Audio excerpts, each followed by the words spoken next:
And a hearty welcome to one and all. This is episode 98 of the Confessions of a Not So Dangerous Mind podcast. I'd like to thank you all for spending some of your Saturday, late afternoon into early evening with me. If you're catching this episode on the YouTube channel and haven't done so already, you're enjoying the content, of course, don't forget to click like, subscribe, comment, turn on those notifications. Or if you're catching up with this episode on the audio platforms such as Spotify or iTunes, same general rule applies. Click like, subscribe, turn on those notifications. So since I began a new series yesterday, I wanted to keep the fires burning. And the new series was, in my opinion, most underrated performances. And in many instances, they're going to be movies which are very well regarded. It could be old movies. It could be of more recent vintage. But where a main performance, could be a main supporting performance, but a main performance in the film gets overlooked, has been overlooked by history in the form of maybe no awards nominations, and I don't just mean Oscars, or just in general, where maybe the person who did the exemplary work is overshadowed by a more famous or more well-renowned co-star. And today, I'm going to talk about one of my favorite people to ever work in the movie business, who unfortunately has been gone since I was in sixth grade. And that would be Archie Leach. Now, before you say, who the fuck is Archie Leach? Archie Leach is Cary Grant. And Cary Grant is probably the greatest star that Hollywood's ever had. He did everything so well, it was expected that he was always going to do everything so well. He looked exactly right. He spoke exactly right. He had the perfect features, the perfect hair, the perfect smile, the debonair charm. Cary Grant could do and did it all.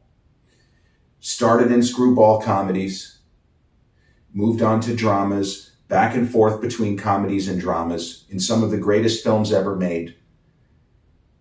He was only nominated for 2 Oscars, and both movies are kind of forgettable. And I dare say, I have not seen either of his 2 Oscar nominations. Penny Serenade in 1941, working with one of his old pals, phenomenal in her own right, Irene Dunn, and None But the Lonely Heart, 1944. Now, off the top of my head, I can give you 4 movies that he should have gotten an Oscar nomination, going in reverse order. That he wasn't nominated for probably supporting actor for Charade opposite Audrey Hepburn is outrageous, impossible, but typical from his career. And roll all the way back to 1940, The Philadelphia Story, a movie he shares the screen with another 2 legends, Katharine Hepburn and James Stewart. James Stewart, who walked away with the Best Actor Oscar. That's Cary Grant's film. Cary Grant is running shit in The Philadelphia Story. He's running point in that movie, and he is dynamite. Somehow, no nomination, no massive acclaim, and then 2 years before that, the best screwball comedy ever made, Cary authors one of the finest comedic performances in the history of cinema. Again, come at me, bro. Tell me I'm wrong. Watch Bringing Up Baby, where Cary Grant is up against the very formidable Katharine Hepburn. And he just basically not only walks away with the movie, you forget that it's Katharine Hepburn. He's so good in every scene, in that instance, playing the opposite of what you expect. Rather than the suave, debonair, always has the answer, killer, ladies' man type guy, he's a bumbling moron. Well, a high IQ moron, but he can't get out of his own way. He doesn't even sound like Cary Grant. Leave it to in a minute, Mr. Peabody. But the most egregious overlook, the most egregious mistake made by the Motion Picture Academy, that Cary Grant was not nominated for his portrayal of, well, who is he? Roger O. Thornhill? Or is he George Kaplan? In Alfred Hitchcock's most entertaining film that he ever made, I think many people, Hitchcock scholars, would agree with this point. You want to say that it's his best movie, I don't really give a shit. In this instance, best and favorite, I don't care. You know, because I am a film historian, theoretician, I studied all of this stuff, for better or worse. If you ask me what I think Alfred Hitchcock's best film, I'm supposed to say Vertigo. I mean, I respect Vertigo, and if you want me to make the argument as to why it's one of the greatest films ever made, I can. But in the same manner of Citizen Kane, try to imagine how many times somebody like me has seen the movie Citizen Kane. A lot. Like, a lot. Wrote papers on it, studied it, watched certain scenes dozens of times. I don't enjoy Citizen Kane. I find it to be a difficult watch. I find Vertigo to be a difficult watch because it is the most fucked up movie. Alfred Hitchcock was the dark side of genius. Like, he was a bit of an evil genius personality. A funny guy, he was funny, cute on TV, a little roly-poly guy waddling around. It's great. He was a very twisted individual. And Vertigo, he just sort of threw all of that shit onto the screen. There's so much to unpack there, as they say. But I don't unabashedly love Vertigo. It's a very difficult movie. It's brilliant, but it is not an easy watch. And that's why anybody who would dismiss Hitchcock and say, well, he made light thrillers and lighthearted. No, he didn't. Don't. You want to impugn his memory by saying he was a scumbag. We can have a debate as to whether he really was a bad guy or not. But he didn't make light comedies, light thrillers, light horror films. No, he didn't. He made some movies like that, one of which you could argue was North by Northwest. But no, Rear Window, fucked up. Psycho, really fucked up. Vertigo, even more fucked up. Hell, Strangers on a Train, fucked up. Trouble with Harry, fucked up. Anyway, in North by Northwest, a movie which was made at a time where Cary Grant was actively contemplating retirement and possibly had already retired a couple of times. He didn't really need to work anymore. As he got into his 50s, he had enough money. Maybe he wanted to travel the world. Maybe he wanted to do what he ended up doing, which was get married and maybe start a family. In North by Northwest, Cary Grant plays a New York City advertising executive, kind of a Mad Men before Mad Men. He's that sort of guy, nicer, than the character John Hamm, for example, plays on the TV show Mad Men. But he's just a well-off, twice divorced, not a father, no judgment, but he's been married twice. He doesn't have kids of his own. His mom kind of runs his life. Jessie Royce Landis, a terrific actress as the mom, the joke now is that she and Cary were so close in age, it was more like brother and sister. And you can argue that, Cary looks older than her. That's Hollywood for you, right? But Cary plays a New York advertising executive who gets mistaken for a spy, for an FBI, CIA, alphabet soup operative. And the movie unfolds from there.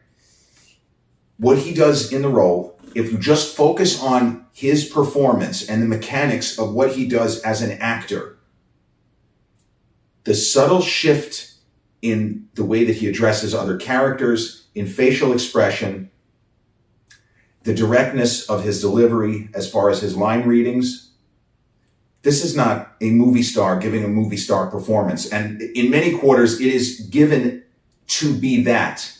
Because from a certain point of view, it's Cary Grant doing his best Cary Grant. And I've said that, and that is true.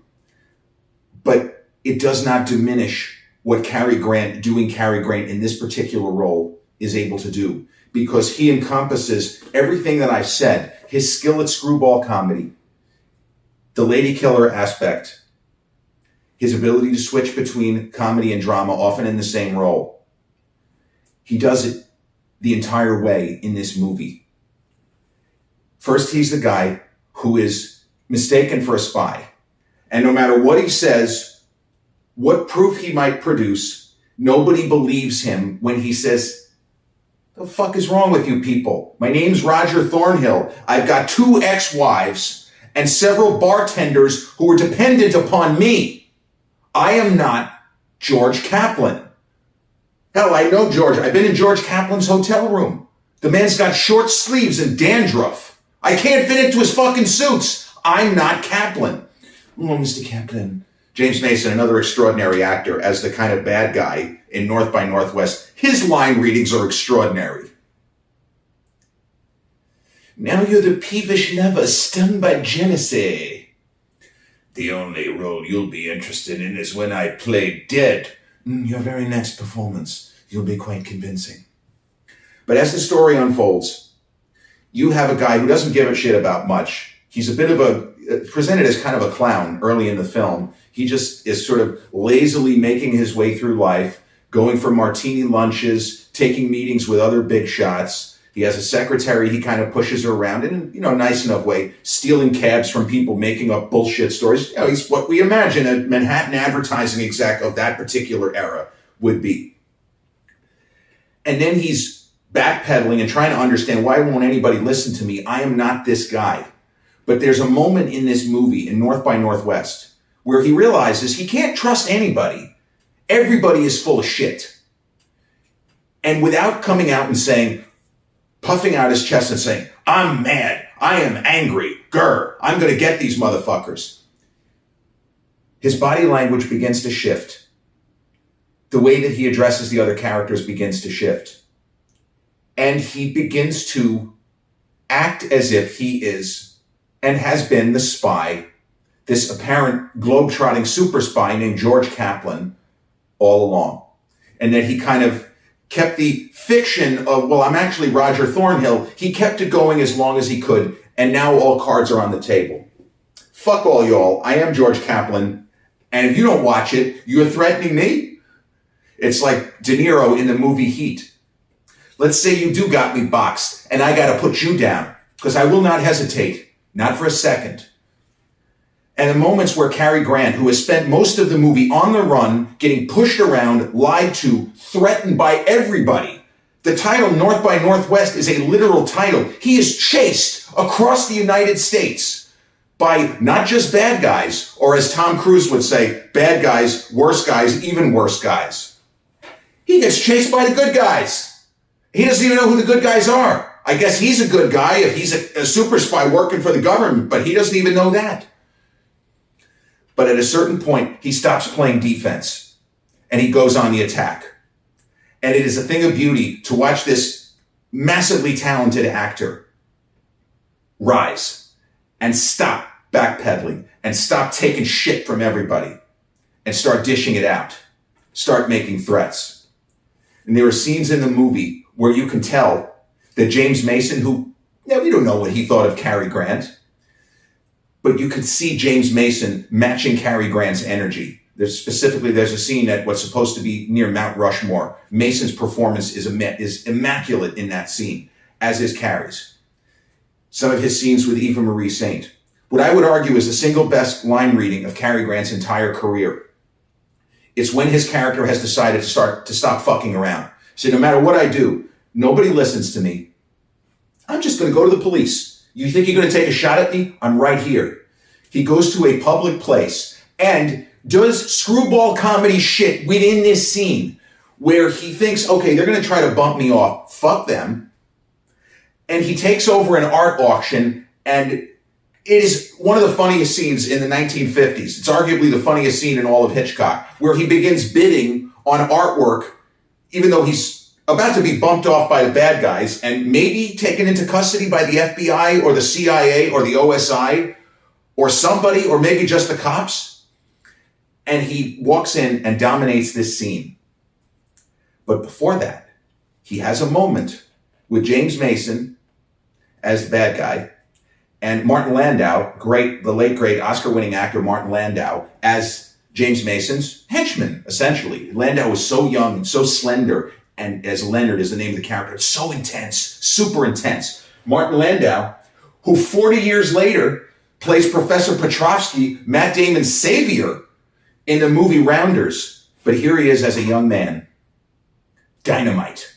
The eye contact that he makes with the characters. Wow. What a great actor he was. But in this scene, Cary is confronting all three of them. He knows they mean to kill him. He's just taken it. He's had it up to here with his shit, And Eva Marie Saint, in his estimation, has lied to him repeatedly. They had relations, wink, wink, nudge, nudge. but she just pretty much seemed to have sex with him and then throw him to the wolves. So he angrily, as much as he still has the perfect diction, the perfect pitch and perfect line reading, the sarcasm, the rage, the thinly veiled contempt that he feels for her. And he starts insulting her and just ragging on her. And James Mason and Martin Landau are playing it perfectly because they realize, now wait a minute, he's saying shit that does not make her look particularly good for our purposes either. So he insults her and she starts tearing up and she turns around as if to slap him. And Cary does not change expression and looks at her as if he is Sean Connery in a James Bond film of the 60s. And there are many people that said at North by Northwest, it gave ideas to Ian Fleming, who wrote the James Bond novels. But there were huge chunks of this movie that played like a James Bond film. This is not a coincidence.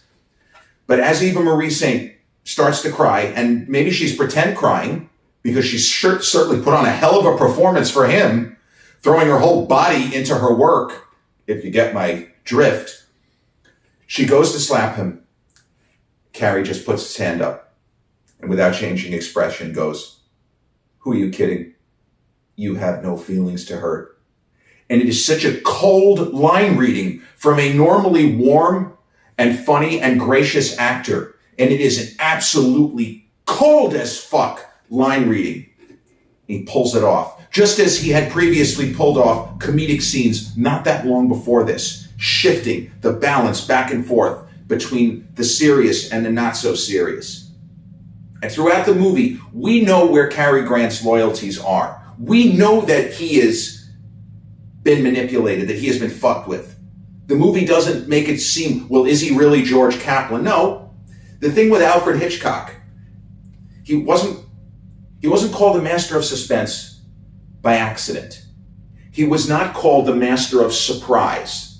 Alfred Hitchcock was called the master of suspense. And the easiest way to explain the difference, Hitch once told a story where he said, let's say, for argument's sake, James Stewart and Doris Day, those were two of his favorite actors, but he worked with them in the remake that he did two versions of The Man Who Knew Too Much. It's kind of funny, Steven Spielberg getting involved in projects that he had already done. Alfred Hitchcock made Man Who Knew Too Much when he was still working in England, and then he redid it 20 years later in the United States. Now, most purists and people such as me, not that I'm a purist, but I am a historian, would consider the 1930s version of The Man Who Knew Too Much to be the better film. Hitchcock loved James Stewart and what Doris Day was able to do, and he prefers that one. But in that, think about James Stewart and Doris Day and Hitchcock's suspense versus surprise dichotomy and theory. He said, if James Stewart and Doris Day are in a restaurant together and a bomb goes off, boom, that's a surprise. Comes out of nowhere. If they're sitting in that same restaurant and we see that a bomb is going to go off, that's suspense. And in North by Northwest, we know who Roger Thornhill is. We are introduced to him. The movie plays fair with his character. We know from very early in the story, spoiler alert, George Kaplan is a fictitious construct. He is a dummy agent, a fake FBI, CIA, OSI, alphabet soup government guy put in play, even though there is no in play, but the name is put in play, and there's the theory of an agent, and they create a narrative that this guy has been working for them and working against the James Mason character, who believes, well, yeah, this is a real guy. But we know very early in the film there is no real guy. It's just Roger Thornhill. And when he accidentally gets mistaken for the George Kaplan that doesn't exist, sorry. And it's the kind of scene that most filmmakers would not include, but Alfred Hitchcock gave zero fucks. Sometimes he would handhold the audience, and other times he would deliberately withhold information. In North by Northwest, and he did the same thing in a different context in Vertigo, where he basically gives away the mystery halfway through. But in North by Northwest, we get a scene where the alphabet soups themselves are discussing George Kaplan, who doesn't exist. But what do you mean? Well, he's one of our people. What do you mean he's one of our people? I mean, he's one of our fake people. What the fuck is it? What the hell are you talking? We learn early in the film, there's no George Kaplan. This guy's on his own, and he's probably going to be assassinated pretty soon. Sorry, Mr. Thornhill. Nice knowing you wherever you are. And Cary doesn't know this. The audience knows it. And that builds the suspense. Because when he goes on what appears to be a suicide mission sent by Eva Marie Saint's character as Miss Kendall, we know that he's going to a meet to nowhere. If we hadn't gotten that information, he's like, well, I'm going to go meet George Kaplan. Well, we could kind of root for him, say, okay. She's setting up a meeting. He's going to meet the guy, George Kaplan, and we're going to straighten this out finally. And then I don't know what exactly that would do, but we think it's going to do something. There is no Kaplan, and we know that he's going to a meeting. We know that she's working, or we think she's working for the bad guys. This isn't going to end well, but it builds the suspense. And that leads to the crop dusting sequence, which to this day is one of the most well orchestrated and one of the most iconic action scenes in the history of movies. I mean, it's so good that animated series have done takeoffs on it, right? Family Guy. If you're a big Family Guy fan, there's an episode where Peter Griffin is running away from a crop dusting plane. Now, Seth MacFarlane is obviously a genius and a brilliant creator and has a ton of great ideas. But he got that from North by Northwest. He didn't create that for Family Guy. People like me, we see that and we know, oh shit, look at that, North by Northwest. To most younger people, when they do a Shawshank reference, oh yeah, he's supposed to be Andy Dufresne. Andy Dufresne. Cary's performance never wavers. It just slowly, his character turns from meek, weak, put upon, manipulated, reactive to active. And he reaches a point where he doesn't want to work with any of the alphabet soup. He doesn't want to work with any of these people. Fuck you guys. You guys ruined my life.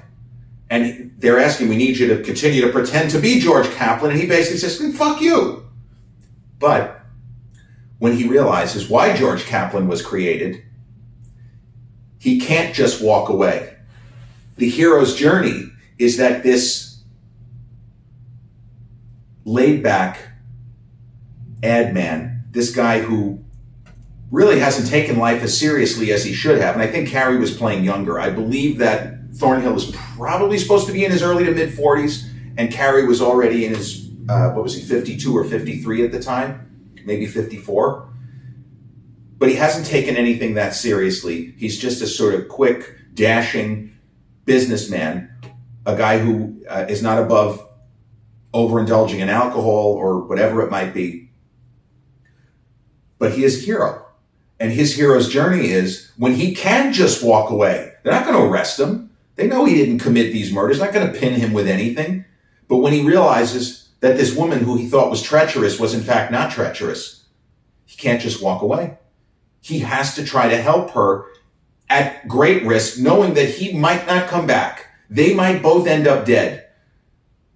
But he has to step up to the plate and try to fix this, even though it's not his problem. He blundered into it simply by raising his hand at the wrong time, in the wrong place, with the wrong people looking. And the movie is as simple as that, right? We remember the movie Identity Thief, and so many different movies where mistaken identity, often it's a murder case, like Alfred Hitchcock's The Wrong Man with Henry Fonda, another iconic performer. Sometimes one person just gets mistaken for another, and the entire plot of North by Northwest is set in motion by Cary Grant simply going like this at a precise moment in time. So with all of what happens to Roger O. Thornhill, actually his George Kaplan, Mr. Kaplan, Van Damme, that's the name of the character, like Jean-Claude Van Damme, the bad guy, Phil Van Damme, played by James Mason. Just the way he says, Mr. Kaplan, Mr. Kaplan, Mr. Kaplan. One incredible line reading after another from James Mason. The movie ends and kind of climaxes at what's supposed to be Mount Rushmore. And the original title, Alfred Hitchcock was a kind of a personality who liked to do this. I don't know if he really intended the movie to be released with this title. This is the kind of stuff that's now lost to history because nobody was tweeting anything. There was no social media in 1958-59. But the original title of North by Northwest was The Man in Lincoln's Nose. Now, out of context, that is maybe the stupidest fucking title in history, The Man in Lincoln's Nose. But when you watch the movie, and there's a scene in the film where one of the characters is on Mount Rushmore hanging from Lincoln's nose. What a great way to get a title. But for marketing purposes, for the historical imperative, North by Northwest is a better title than The Man in Lincoln's Nose. The Cary Grant, the New York City ad man who doesn't really give a shit about much other than maybe the ladies, his ex-wives, his bartenders, and whoever he might be having a martini lunch with on a given day, rises and rises and rises. And somehow, almost kicking and screaming, outsmarts everybody.